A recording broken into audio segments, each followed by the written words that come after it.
Chris Arnold, welcome, my brother, to the Great Investor Podcast. I'm so super pumped to have you on here. You and I have been getting to know each other over the last few weeks, and the more I dig, the more I like what I'm seeing and hearing. And so I thought I would bring you on here and share you with our great audience, our tribe, so that they can learn a little bit about you, your story, your history, and your business, man. So welcome to the Great Investor Podcast. Man, if I'm hanging out with you, it's going to be a good time. It's going to be a good time. We're going to have fun. We're going to have fun, man. So here's a question I have for you. Like, who is Chris Arnold from a business standpoint? What's his life look like right now? And then I want to go a little bit deeper and understand who Chris Arnold is internally, right? Like, so give me your business stats and then give me your life stats. Yeah, absolutely. So, man, I've been in the real estate game for 15 years. It was the very first thing I started right when I got out of grad school. I was just looking for a vehicle, right? A delivery system for me to be able to live the life I wanted to live and, of course, focus on the things that I thought were most valuable, really from a value standpoint. So fast forward current day, I live in Tulum, Mexico, full-time down in the Caribbean. Because that was part of the plan, man. I didn't want to be in the city my whole life. I wanted to finish up my day and go paddleboard, down in the water on the ocean. And so I run a few businesses, but they're all built on a virtual platform, which means we have no brick and mortar office. And even though our primary area of business when it comes to real estate investing and retail is in Dallas, I'd say about 80% of my staff don't even live in Texas. We're scattered like all over the United States. But current day on the investment side, we do about 125 transactions per year. I define investment for us as wholesaling, wholesaling, and a little bit of fix and flip. We like to kind of cherry pick those best ones. I got my feet wet on the retail side. So we still do retail transactions, representing primarily sellers listing their properties. Because we generate those opportunities through the investment company. And then, of course, I run Multipliers Brotherhood, which we'll get into, which is a big why for me, because I want to spend my life really developing leaders. And then we have a nationwide coaching program, coaching people how to utilize radio to find investment properties. So that's where I'm at. Married 6 years, just me and my wife, no kids. Wow, craziness, man. How long have you been in Tulum now? Did you say? 3 years, full time. 3 years. Yeah. Okay. So how did this entrepreneurial journey start for you? I mean, did you go to college for this? Was this in your DNA? Like, tell me a little bit about that. Yeah, definitely my DNA. Looking at my two older brothers and my dad, they all ran their own businesses. And so I know the first seed that was really planted was from my father, because I had the type of dad, because he worked for himself, showed up to my practices and to all my football games and so forth. And I can always remember my father telling me you could never put a price tag on that freedom of time. And I saw the same thing with my two older brothers. So when we get together to hang out, like when I was in school, we could go golf during the week. Things stand out like that because, you didn't need to get time off from work. But, over a period of time, I thought I was going to go the vocational route, in the sense of, I went to seminary. Yes, I went to school. I don't have an MBA. I got a master's in theology. And so people were like, how in the heck do you go from like theology over to real estate? And I can tell you the biggest seed that was planted for me is I was finishing up grad school. I was just eating a chicken biscuit in Chick-fil-A. Yeah, just one of those moments, right? I'm looking up on the mural. I see this big mural from Kathy Truitt about how he had utilized Chick-fil-A as a vehicle to impact the world. They were giving to college programs and to overseas things. And that was the first time that really hit me that, I really feel like, I'm being called to build a business and to utilize the resources and the freedom that time that gives, and to go out and do something that I see as most valuable, rather than the traditional route of, let's say, living at the mercy of other people's giving by raising money in nonprofit world. And that was really a defining moment for me. Interesting. What did your dad do? What was his business? What did your brothers do? You said they inspired you. Yeah, so the biggest entrepreneur in my family is actually my middle brother, Bobby. It seems like he started most of the businesses and passed them off to my dad and my brother. But my middle brother does large in like development, like multifamily. He's also a home builder as well. My other brother runs a travel company that my middle brother started and sold to him. And then my parents, which is funny enough, ran like, it's called Gorilla Loop, hysterical. It's where you go get like a detailed car wash, oil, and all that type of stuff. And they built that up and they actually sold it. So you can imagine like just watching my family, always being in that kind of entrepreneurial world definitely influenced me tremendously. That's interesting. Were they running that business when you were little, or was that later on in life? That's when I was little. Yeah, absolutely. And then my mom worked for Mary Kay. So again, independent contractor. I remember she won her first pink Cadillac when I was born. You can imagine the stores being dropped off in like football practice in high school in a pink Cadillac. And I'm still dealing with those issues. But yeah, I mean, that allowed my mom even to be at home. So you can see it really kind of through my whole family. Of course, I mean, that influences you at a deep level just being around it. I just didn't think that that's what I was going to go do. I just felt like I was going in a different direction. And how did you start kind of veering in that direction towards seminary school? Like what was it that prompted you to say, you know what, that's the direction I'm going to go in? Oh yeah, let's step it down and go a little bit deeper. I like it. So, man, I got in a lot of trouble. Junior high school, I went completely into the drug route, you name it. I lived in kind of a really rare school. It was a little 2A school out in East Texas. So usually you have different pockets of people. We were kind of the athletes as well as the people that were involved in drugs. And if you're in a small East Texas town, that's really like prevalent because there's not much to do. And so the defining moment for me was actually got arrested when I was 17. And so, man, I remember being in jail, having to make that call to my father. And I have an incredible dad, a dad who made a lot of right decisions. A lot of my decisions were because by nature, and I'm a risk taker. Those things really draw me in. It was just definitely being channeled in the wrong way.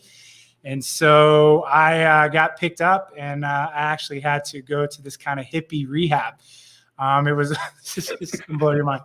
It was owned by these hippies that were kind of part of like what they would call the Jesus movement. And he had long hair. She wore bell bottoms. There were peacocks running all over their farm. She wrote poetry and painted on everything. And I was like, heck, I mean, if I go stay somewhere, I'm going to stay here. And that was a really defining moment because it was during that process that I had a really big moment in which, for me, from a spiritual standpoint, God stepped in and just literally wrecked my world.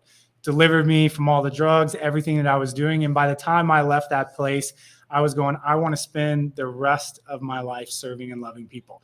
And so I was like, I guess I'll go to Bible school. I mean, that's what you do. But that's what kind of set me on that road, was having such a kind of dynamic experience at a young age of being 17. That's so interesting, right? And were your parents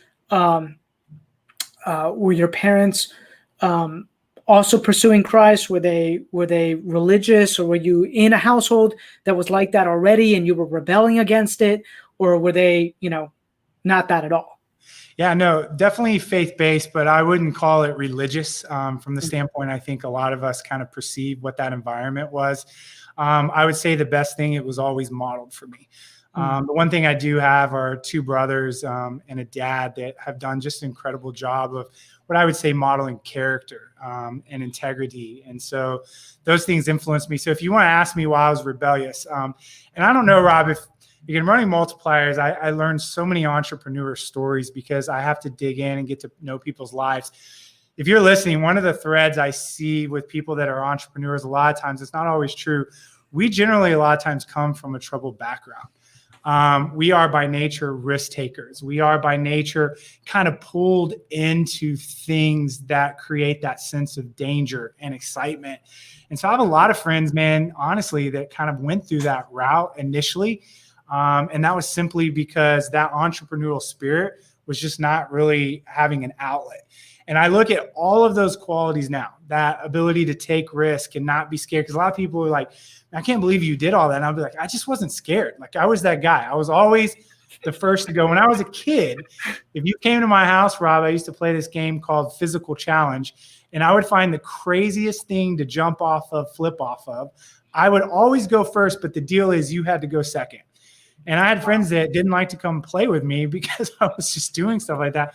But what I realized is that was kind of a gifting. That was that ability to deal with the entrepreneurial world because it's risk. You know, you got to deal with the fears and the ups and downs. And you look at most of the public and ask, you know, why do they work a 9 to 5? Well, they want that security, that safety. I think all of us as entrepreneurs, we have a little bit of that off wiring that's willing to get out there and take that risk. And so I realized that once I got into more of the business side and it was being used properly in my life, it actually went to something that was a negative to something that's truly valuable. I'm glad that I'm wired the way that I am, as long as it's being used in the right direction. 100%.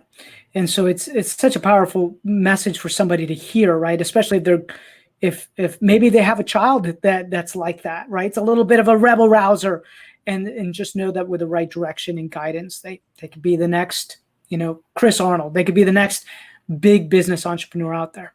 I've heard that. I think the principle is challenge the process.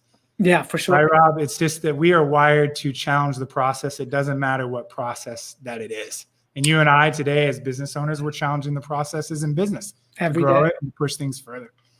So, okay, so you decide to go to Bible school, right? And you get a degree in seminary. And then what? You wake up, once you graduate and you're like, you know what? I'm going to go into business. Like, how did that transition happen? Yeah, so that was the kind of whole Chick-fil-A story that I mentioned, finishing up grad school and kind of eating that chicken biscuit and getting that idea. But let me tell you, it wasn't at that moment that I knew that was the direction I want to go. That just created a massive conflict in me because I had perceived that I was going to kind of go this vocational route. And then all of a sudden I kind of feel this pulling to go this other route, which is really kind of almost contrary to my degree. Does that make sense? 100%. It's kind of the whole Jonah story. Like, what are you running from?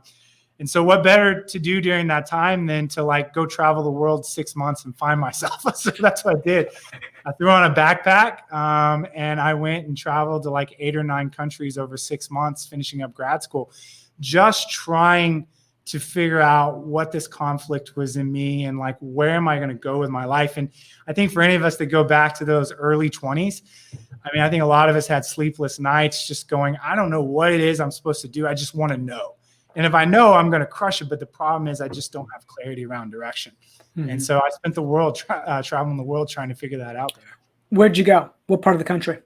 Man, I'm an off-beaten guy. So I went to I started Italy and Greece, and then I went to like Uganda and Kenya and Egypt and India and Thailand and Turkey. Like I was just way off I'm not like in Europe the whole time, like sipping lattes in a piazza, you know. I was actually out just experiencing the world at a full level that I could. I just needed to go see. What did you get from that experience? I'm curious. What did you learn from traveling? Yeah. I realized that in a lot of ways I was in a bubble. I think that's the value of travel. Doesn't matter if you live in a city or a family or a country. I think we all live in certain environments that kind of shape the way that we think. And I realized that I had been hit with, I'll use Jim Collins' languages, the tyranny of the or is what he says. Either I'm going to go and build a profitable business, or I'm going to go help people and serve people and raise money and be poor. Mm-hmm. And I didn't understand that it was the genius of the and. I can be both. I can run a profitable business and I can go out and impact the world and do that. Now, you got to remember, this is pre-social entrepreneurship. Mm-hmm. This is pre-Blake McCoskey, Tom Shoes. We're going back to 2005, 15 years where the concept of social entrepreneurship, the idea of building business for a cause of impact, wasn't really being talked about yet. And so that was really a big epiphany, was like, I don't have to be one of the other. I don't have to be poor and spiritual to impact the people's lives. And just because I'm rich and wealthy doesn't mean that I'm going to forget about the roots of why I went to school. And so finally it was the marrying of those two. And that's what I saw in that mural, going back to, Kathy Truitt. Kathy Truitt created a profitable company, Chick-fil-A, and yet he used it as a vehicle and a delivery system for good. And that's what I began to understand. And then that really answered the question for me in the direction I wanted to go. Well, how did you end up picking real estate? Because the world of business is huge, right? So yeah. How did you end up being an agent and wholesale? Like, tell me, how did that happen? Being 25 years old with a seminary degree, my business acumen was about a 0 on a scale of 1 to 10. So the only thing I had experience looking around at was, 2 people I knew that seemed to have good vehicles were people in real estate, right? Or people that were involved in the stock market and investing on that side. That's all that I understood. Like, I didn't see beyond that to other businesses and industries. Like, that was about as far as my vision was at that age. And so that was process of elimination, because for me, it was like, I'm not that strong in math. So I'm definitely not going to do great in the world of the stock market. So real estate it is. And then it's like, well, how do you begin? Right. And so at that time, another buddy of mine, Mike Mazik, who you're going to meet at some point, kills it, crushes it. He's a huge real estate guy out of Dallas, Texas now. And at that time, I began kind of talking with him. I think I want to go the real estate route. And he's like, man, you need to get licensed. I'll kind of coach you up. So again, I think the most important thing to always understand is sometimes it's just getting on the road. Yeah. Just start heading down the road. And so at least that got me off the bench and into the game by getting licensed and starting as a real estate agent. How long did you do that before you started discovering the investment side of the business? I would probably say it was about 6 or 7 years. So I went really heavy into the brokerage side. Someone handed me a copy of the MREA. I think we all have that story. Gary Keller for that book. And so I went the whole Keller Williams route, build the team, that whole process. And I really had kind of said no to the investment world until I had really begun to understand that and build that to a level that I wanted to. Got it. Were there any books, any mentors that influenced you in that direction to start understanding to think a little bit different? On the investment side? On the investment side. Yeah. What I began to realize is I grew up higher and higher into the networking industry and moving toward the top. Again, you earn the right to go sit in bigger masterminds and bigger events. You begin to meet people that have this kind of crossbreed of really beginning to understand that brokerage is great. It's definitely going to create cash flow. But if you're talking about long-term passive income, purchasing assets, all of a sudden that seed really starts to get planted. Yeah. And all of a sudden I began to realize, and Rob, you've probably seen this, is there's this massive chasm between the retail world and the investment world. It's like they don't even talk to each other. And I am so deeply involved in both worlds. It's hysterical to me. Retail people think investors are sharks and blah, blah, blah. And investors think retail people, are sheep. Less competent. I mean, it's just funny. I hear the dynamic. But what I realized was the brilliance of marrying those two worlds together. They don't need to be separate. And so as I saw that kind of modeled for me and I started looking at guys, I was like, man, this makes sense. So going back to environment and bubble, I think the important thing is to learn how to break out, because for such a long period of time, I was just being trained to think like a broker and to think like the MREA, and there's value in that. But the problem was I got kind of nearsighted on business as a whole and everything the industry had to offer. And why I love real estate is, like, if you look at investment and agency and everything together, there are so many spokes to the wheel that plug in to create really a beautiful business and model, which again, for me, it was about a vehicle, right? The freedom that I have now. So let's talk a little bit about that freedom, right? How did you decide, you know what? Tulum is where I'm going to end up, right? Like, which, by the way, I think is awesome. I've been there with my wife, but I'm just curious. How did that come about? You just woke up one day and decided you're going to go to Tulum? Yeah. So it all starts with writing it down, right? I had created a list of some things that I wanted to do in my life. And one of them was live the Caribbean life. I mean, that was as generalized as it said. the Caribbean life. There was no location. I mean, there's a generalized location, but I knew I wanted to be on the beach. And the way that it happened was, I transitioned to virtual world. I was very intentional about virtual world. This is going probably 6-7 years back, because I had this such focus on freedom. If you break down freedom, I think there's fundamentally 4 freedoms when it comes to kind of business and life.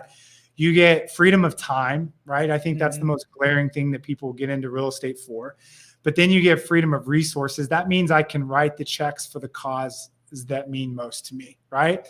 Then on top of that, you get freedom of thought. If I can get a business that begins to run without me and stack cash, all of a sudden I quit worrying about day-to-day things that I used to. I'm free to elevate, to begin to think about other people's problems and other people's issues. And the last freedom was freedom of location. I don't want to be tied. So when we're talking about freedom, I wanted freedom at the full extent of what I could comprehend freedom to be from a business standpoint.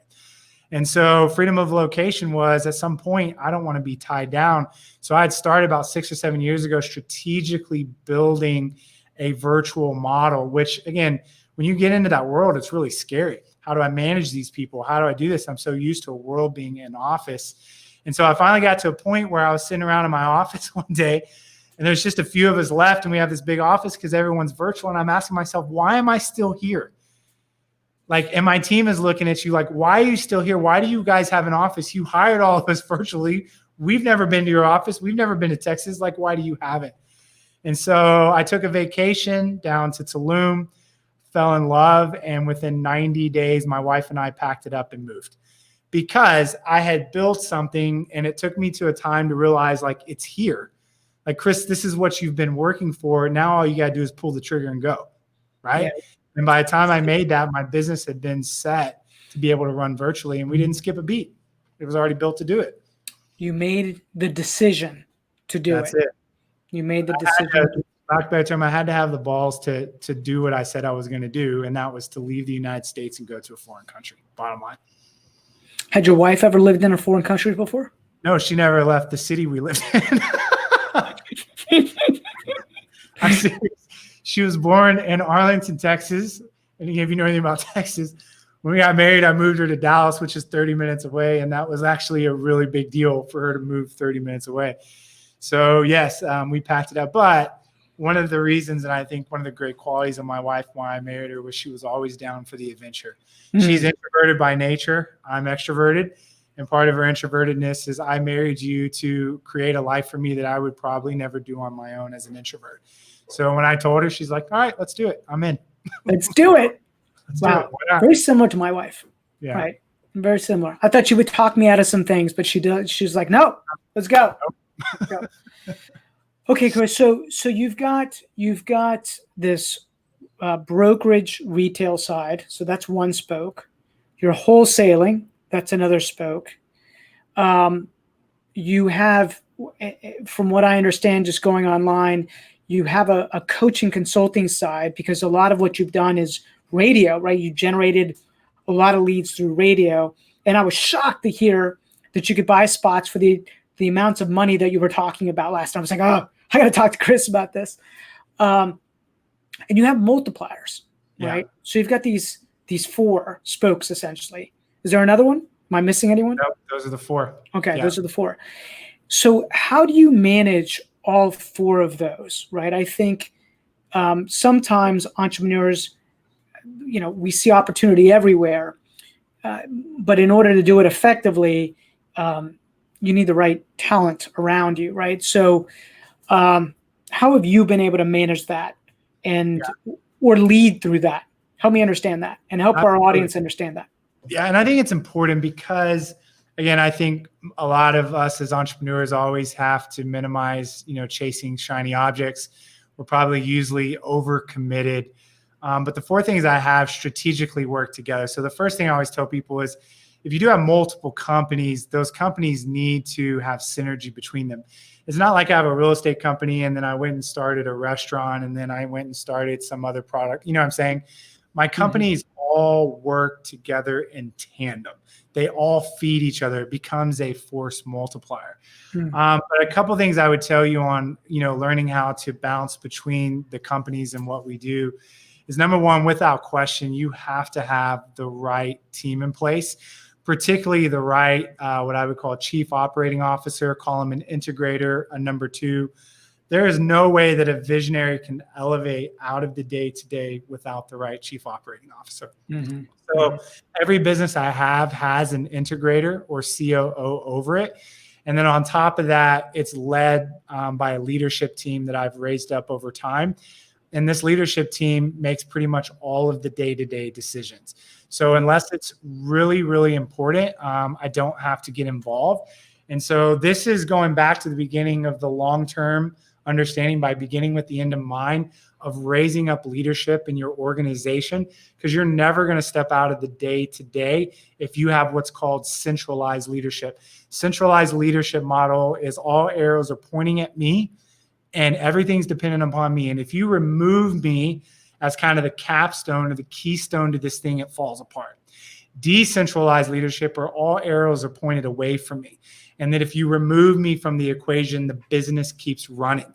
Mm-hmm. And so I love the old saying, you define the success of your business by how long it would run if you stopped working in it today. And I think for a lot of people, if they answer that question, like, man, my business wouldn't last a week. Mm-hmm. And then I would argue and say, well, I don't really think that you're running a decentralized model. And then the other thing I've realized over time is there's only 3 things I need to understand about a business and look at on a regular basis and not have to be involved with all of the details. Number one, I've got to look at the financials, because the financials are a tool. They're a weapon. They're always telling me a story. And so I have a great chief financial officer that I meet with, and we're looking at the patterns and the data and forecasting and rolling 12s. And man, again, that's people buy companies off of financials, right? Because again, that's what you care about more than anything, because who cares what the owner says? Just go and look at the actual numbers. The second thing is I've got a KPI dashboard for each of the companies that we run. And so I can tell immediately when I log into a KPI dashboard, looking at lead measures, which a lot of times the financials are more like lag measures, but these lead measures in my dashboards tell me if something's wrong. And if it's wrong, then I can go back in, talk to my team and go, what's going on here? There's something off on the conversion side of the sales department in this area. And the last thing I just need to know are what are the quarterly rocks? These are the priorities that each company has set in place that they have agreed that they're going to accomplish as an organization over the next 90 days. And if I have a grasp on those 3 things, that's really all I need to understand to run that business. And again, that's just taken me time to really narrow it down to not be involved in all the day-to-day stuff. And more importantly, get out of the way, delegate, and as they say, let the inmates run the asylum without me. Awesome. In order to create buy-in into the organization, have you provided equity in any of those businesses, profit sharing? What is it? Right? How do you get people to feel like this is their baby too? Or do you? Yeah, no, absolutely. So I think, again, does equity, giving up those things work? I do, but I think that a lot of times they're the last resort.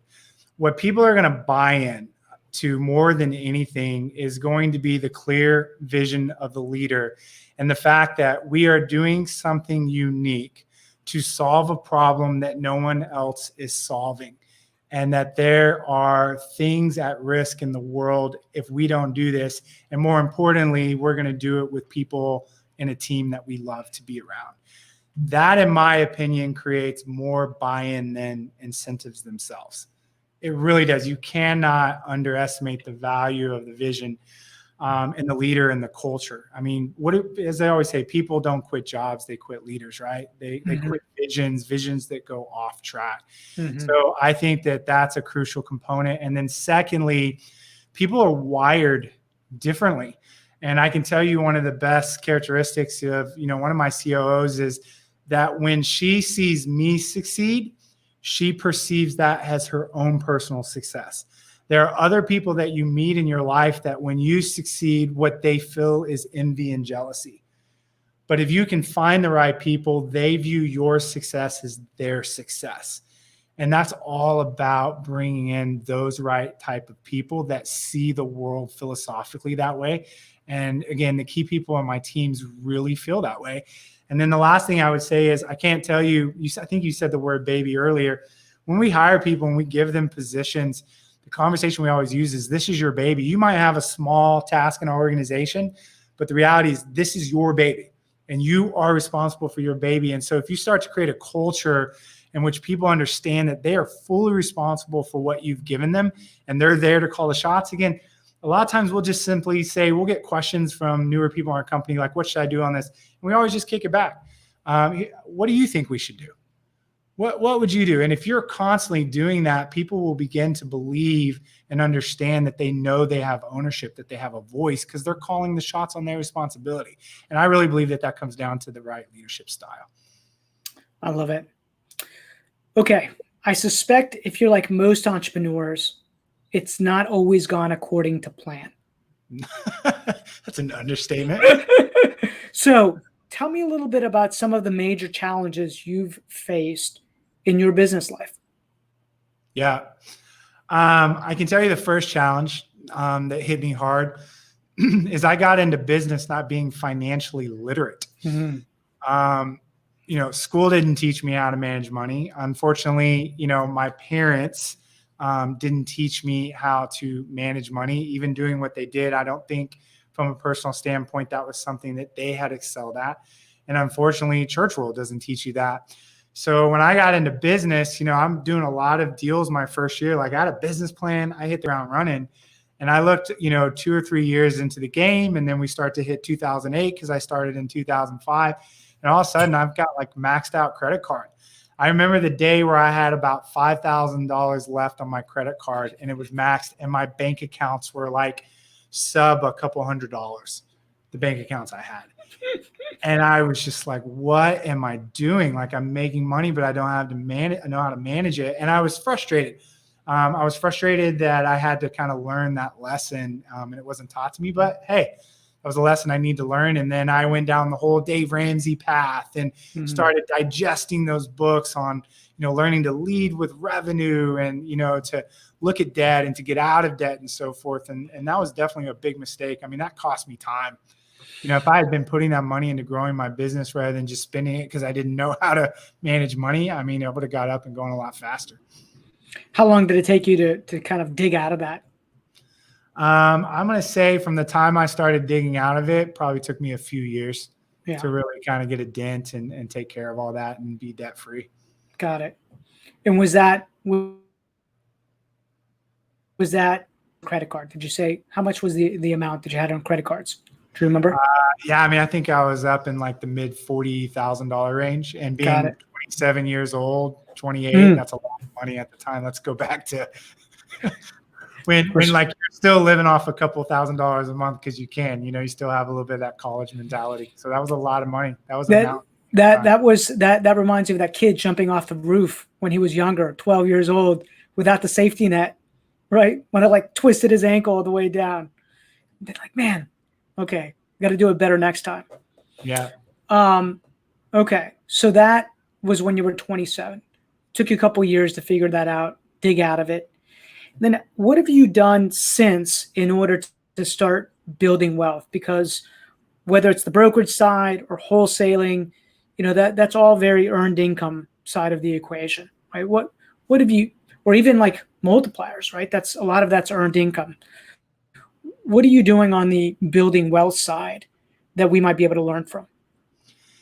Yeah, so I can tell you the biggest transition I had was to get off a transaction treadmill, which probably a lot of people that are listening are on, and get out of transactional businesses and start to create what I would call residual or subscription-based businesses. Mm-hmm. And so I can tell you the real first big transition I had was, again, transactional is great, but let's utilize, again, depends on what industry you're in COVID, but if you're in a transactional based business, when something hits you, you're in trouble, because the way that game is played, and it's a dangerous game, is you have a set amount of expenses every month, and every month starts at zero, and you have to do enough sales in order to go above those expenses to make profit. And when you're doing really well, you don't really think about the craziness of that game. But when things get hard and you realize that you're behind and that month is resetting and you're losing at that game again and again, you go, man, this is a bit of a crazy cycle. So all the businesses that I've launched moving forward, being multipliers to REI radio, to affiliate-based programs in which I endorse tech companies, different things like that. What I've been really focused on is creating that longer-term subscription-based reoccurring revenue. Mm-hmm. I will probably never build a transactional business again, unless it's just a transactional component that's meant to lead to something residual. Mm-hmm. I believe the subscription model is the holy grail of models. Mm-hmm. Look at Netflix, look at Disney Plus, look at Amazon, right? Where does Amazon get most of its money from? It ain't necessarily the sales. It's the fact that we all pay for Amazon Prime. Mm-hmm. It's like Costco, right? Mm-hmm. So I really have focused on my wealth by creating more and more subscription-based residual income pieces for myself. That's awesome. Talk to me a little bit about the hoteling you're doing. The whole what? You said that you were doing, what was it? Hoteling or microtelling with wholesaling. So you're brokerage, wholesaling, and then I heard you. Yeah. That's just an industry term. It's a really simple way that you might pick up a property that has a ton of profit in it, and you don't want the other investor that you're flipping that deal to see the profit. So you buy it for cash. You put it on the MLS, right? And then when you go to close that property, you don't do any type of rehab, you just sell it. Or it's just a good property that doesn't need much rehab, and you use the MLS as a buyer's list because that can be a really good buyer's list as well. So wholesaling is just putting it on the MLS as is. Got it. Yes. And I've heard it multiple times, and I thought it was something completely different.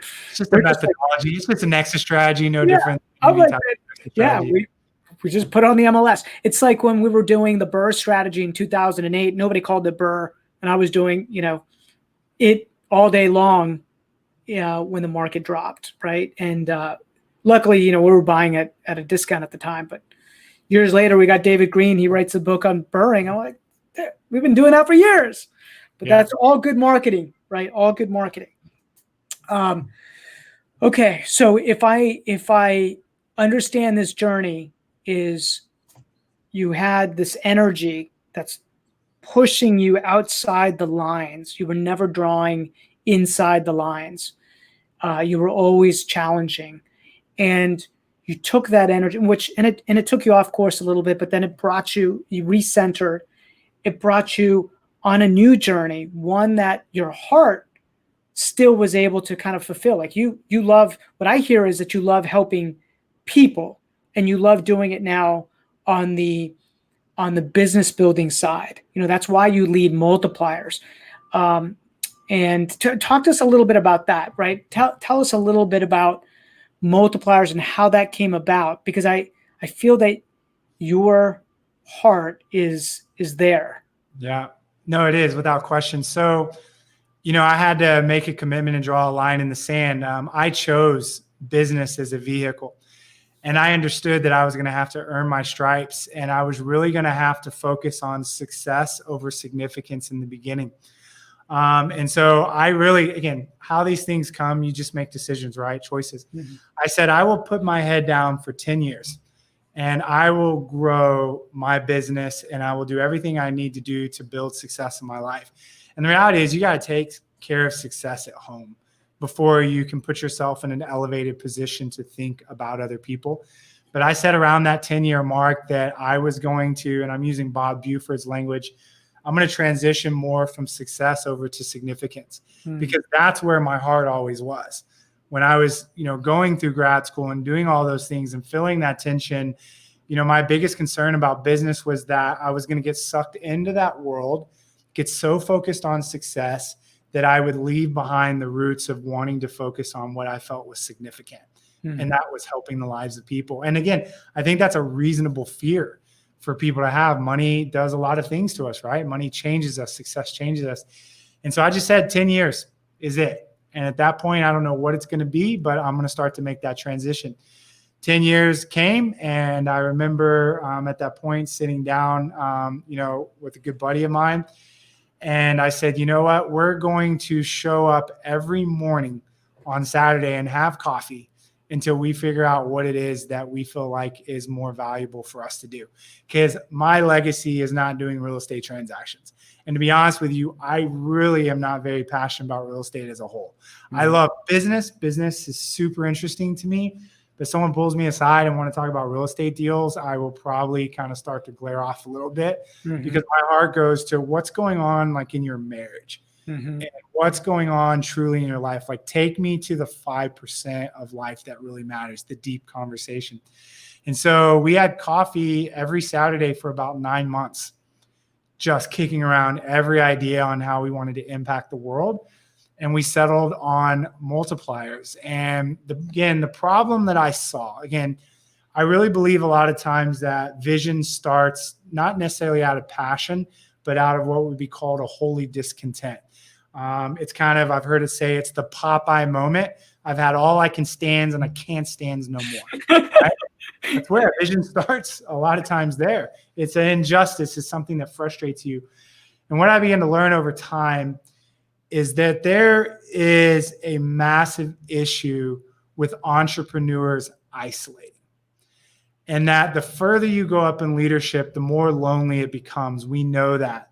And if you look at men as a whole and surveys on men and you ask them, how many men in your life do you have that honestly, when the shit hits the fan, when your life goes bust, all hell breaks loose, that you can call up and be vulnerable with and go to that level? And you know what that statistic primarily says? 0. It's dangerous. And so all of a sudden, and again, I've watched these stories, you see these men that we've admired, books that we've read of guys, they get to a certain level and they make a moral misstep and you watch them just rock and break down their entire empire. Their families implode, their businesses implode, their followers are disillusioned because I thought that this guy was this guy. And it's like a wake of disaster. And a lot of times that's occurring because those men and women are so isolated that the further they got along and as things began going awry, they had nowhere as a safe environment to talk about the hard things. And so we know statistically that only 1 in 3 leaders will finish well. 1 in 3 leaders will finish the race well, which means 2/3 will get disqualified, will fall off and stop leading people. And the reality is the world is changed through leadership. If you go back historically, you look at anything, leaders are people that drive things forward, that impact the people's lives. I think it's one of the most important gifts that are out there that exist. We need leaders. And so multipliers for me is about creating a safe environment for people to be able to come in, finish the race well, because when their life goes awry, there's other men that are around them as a brotherhood to step in and go, you know what, I got your back. And here's the thing. I mean, let's just be real, raw, and honest here. Real estate entrepreneurs and entrepreneurs by general, like myself, have excessive personalities. We do. It's what drives us.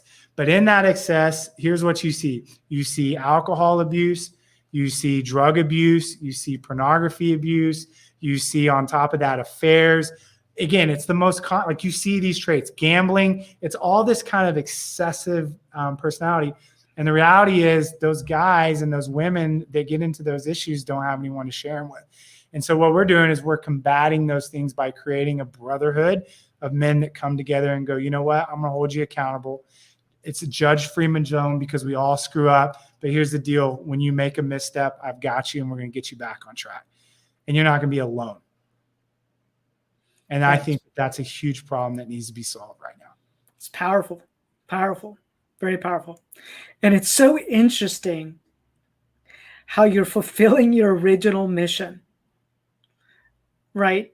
Through multipliers, meaning you're doing the same thing that you would have done at seminary, right? You're just using a different, like you said, a different vehicle in order to do it, but your heart's still in the same place. And that goes back to the genius of the and.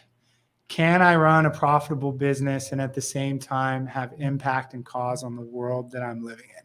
Do I have to check my core values and my motivations if I go in business to succeed? No, it's not true. And you're absolutely right. I mean, the best thing and the best way I describe business for me is it is simply a delivery system for me to be who God called me to be. That is it. It is a delivery system. And it is an incredible delivery system because if you look at the story, right? And here's the thing. Looking back, you can make so much sense. But going through this whole journey, I had a lot of confusion. Makes sense. I'm a real estate agent. What am I doing? Again, I don't have any understanding, right? But I think the amazing life is, as they say, you live life looking forward, but you understand life looking backwards. And the reality is I'm called to lead leaders and influence influencers, right? Particularly in the world of entrepreneurship and even much more niched into the real estate world. But I had to get off the bench and get on the journey and get that license. As I said, I just need to get going on the road. That was the first thing. I didn't know where that road was leading, but I needed to get on it, and I needed to at least trust God knew more than I did at the time because I didn't understand what was going on.